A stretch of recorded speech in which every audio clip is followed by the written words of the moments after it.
Saya ke Gresik, semoga Allah kasih hidayah gitu. Diundang ceramah.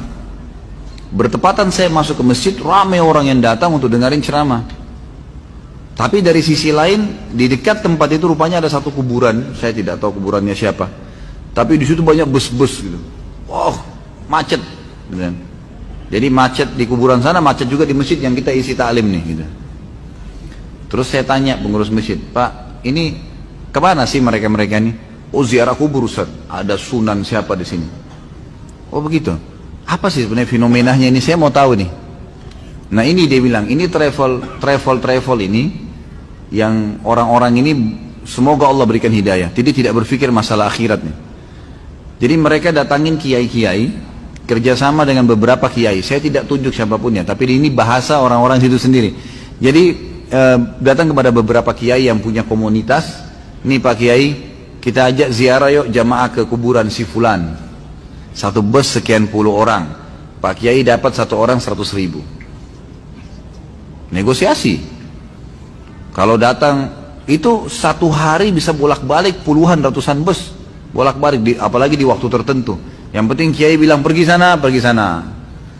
100.000 per kepala, kali sekian ratus orang. Proyek. Tapi ini proyek api neraka. Alhamdulillah.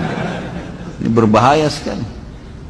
Kuburan dalam Islam kita yang disuruh doain, kita yang disuruh berikan salam, bukan kita yang minta. Datang ke sana dibuatin program di dalam itu. Macam-macam programnya, ada ini, ada itu, ada ini, baca itu, ada yang sampai menginap, luar biasa. Allah musta'an. Semoga Allah kasih hidayah. Tapi rata-rata begitu. Saya pernah ke Banten, tidak sengaja mampir ke masjid. Satu masjid begitu. Sholat, habis sholat ada satu ruangan tua, bangunannya gitu tua ya, sudah tua sekali. Ada satu bapak duduk di depan, kayak pintu ditutup, tapi dia duduk di atas gitu. Saya lihat penasaran, kok orang ini orang duduk di atas pintu itu, jadi hampir dekat dengan atapnya pintu itu. Dia duduk di situ. Saya perhatikan habis sholat, saya lagi duduk, lagi nunggu teman saya selesai sholat. Saya lihat rupanya sekitar 15 menit lah setelah itu ya. Jadi pintu itu dibuka, ada orang keluar dari dalam, 3-4 orang. Ada lagi yang masuk, 4-5 orang, antri gitu. Saya tanya, teman saya ini kebetulan sudah sering bolak-balik. Tapi memang dia belum paham din ya. Kebetulan saya tuh ada hajat. Saya tanya, ini apa sebenarnya? Ada apa ya? Dia bilang, ini kuburan Ustaz. Ini kuburan. Loh terus orang-orang masuk antri, minta-minta di situ. Loh ini yang duduk di depan kuburan apa? Ini yang tukang nampung duitnya, masuk bayar. Gitu kan. Bayar, sampaikan hajat bayar. Subhanallah, minta sama Allah nggak bayar, pergi kuburan bayar, gimana? Hah? Langsung sama pemilik pencipta langit dan bumi, ya Allah berikan, langsung dikasih, nggak pakai bayar, nggak pakai operator, nggak susah-susah gitu. Ini nggak pergi ke situ. Saya pernah lihat juga fenomena yang lain. Semoga Allah kasih hidayah. Di banyak fenomena di Indonesia nih. Saya di kota Makassar pernah nyebrang ke satu pulau, namanya Pulau Kayangan. Dipakai rekreasi biasanya. Saya pergi sana, nyebrang sekitar setengah jam mungkin naik speed, kemudian naik kapal, kemudian ke sana. Saya putar-putar lah sama teman saya, ada satu orang Mekah, Alia Rimi, dosen di UIN waktu itu, saya jalan sama-sama. Mutar-mutar, jalan-jalan sambil ngelihat. Waktu itu kebetulan sunyi hari kerja, alhamdulillah nggak ada kemaksiatan, nggak ada acara apa-apa gitu. Tapi tidak sengaja, saya kelilingin semua pulau itu, jalan kaki sama dia sambil ngobrol-ngobrol. Pas lewat di satu ada kuburan, subhanallah. Dibuatin kayak rumah dari kayu gitu, ada kelambunya dalam, ada tulisan. Saya baca sendiri tulisannya tuh. Ini kuburan Syekh siapa gitu, ditulis namanya. Siapa yang mau minta sesuatu hajat silahkan. Begitu tulisannya. Silahkan.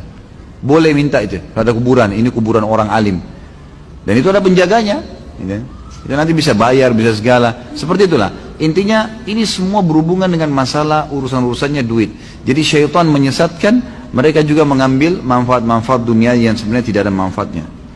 Baik, beliau mengatakan, dan ayat-ayat mengenai dosa besar ini sangat banyak kata beliau. Karena itu barang siapa yang menyekutukan Allah kemudian dia mati dalam keadaan sebagai seorang musyrik, maka dia termasuk penduduk neraka secara qat'i, nggak bisa dibantah. Ini perkataan Imam Zahabi. Sebagaimana halnya orang yang beriman kepada Allah lalu mati dalam keadaan sebagai seorang mukmin, maka dia termasuk penghuni surga, sekalipun dia mungkin akan terlebih dahulu diadab di neraka kalau masih ada dosa-dosa yang dia lakukan dan tidak sempat taubat selain musyrik. Dan Nabi SAW pernah ditanya dalam sebuah hadis yang agung, Kata Nabi SAW, hadis ini diriwayatkan oleh Imam Bukhari dalam kitab Syahadat.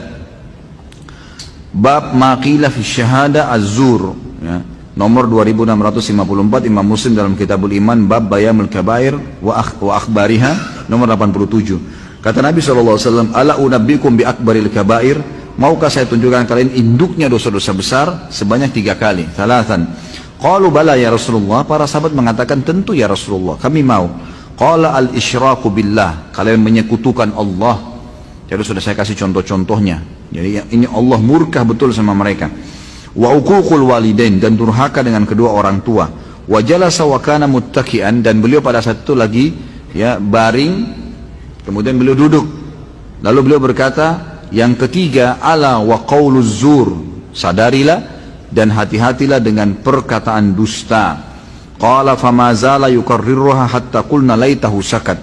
Nabi SAW terus mengulangin perkataan tersebut, syirik kepada Allah, durhaka dengan orang tua, perkataan dusta, diulangin lagi, syirik kepada Allah, durhaka dengan orang tua, terus, dan perkataan dusta.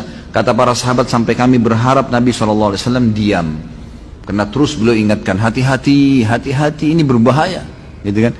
Sampai ulama mengatakan syaitan lebih senang dengan perbuatan syirik daripada zina 1000 kali, bahkan ribuan kali. Lebih senang daripada riba sekian ribu kali, mencuri, membunuh.